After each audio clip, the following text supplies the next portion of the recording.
Boholo, why is technology key to Africa's future development? And if it is really the key or key to socio-economic growth, perhaps COVID situation will help speed up the process, right?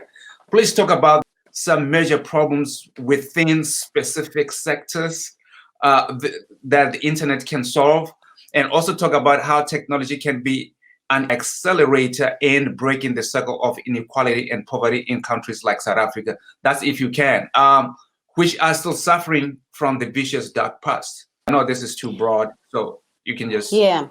yeah. It is quite broad.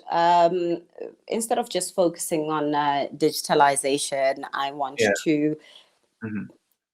talk about what it means to bounce back and to build back better for Okay. the continent. And I've already talked about Mhm. the stimulus package going towards productive sectors.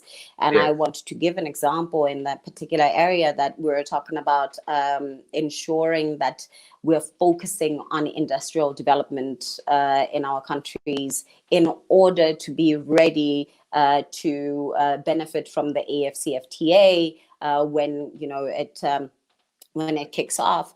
And Okay. that essentially needs for governments to be deliberate about which sectors it is that they want to help grow, which sectors it is that they want to help invest in, because there will not be any organic industry development. And this is something that we used to talk about a lot last year, asking Okay. for a budget to develop. Do you remember what Bedu was in the 90s?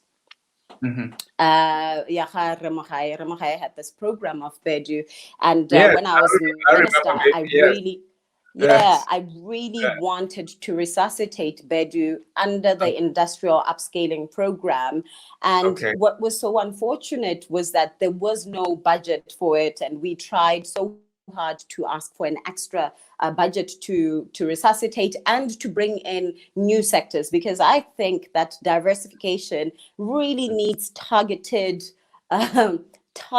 implementation. You need to finance it. You need to be willing to finance it, to provide incentives, and to provide mentorship and extra support for it to work.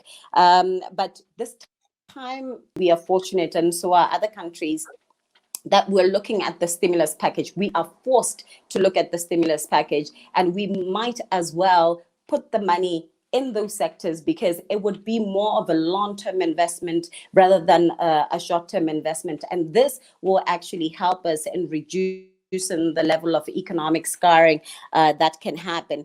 And it's also important to bring in the digitalization at this point, because I remember when I was part of this high-level panel on digital cooperation, when we would talk about digitalization in the continent, it would seem like, no, we're not ready. We want to talk more about other infrastructure. But COVID is showing us that it is important for us to start investing in ICT infrastructure as well. We're not saying move away from investing in water and in power, because that is important, but we also have to bring in ICT infrastructure. And we have at many times challenged even the multilateral DFIs to look at how much they are willing to put into ICT infrastructure, because according to UNCTAD, at the moment, only 4% of what's available with the multilateral DFIs is towards ICT infrastructure, and only 1% is towards policy of ICT development. And I think that absolutely needs to change,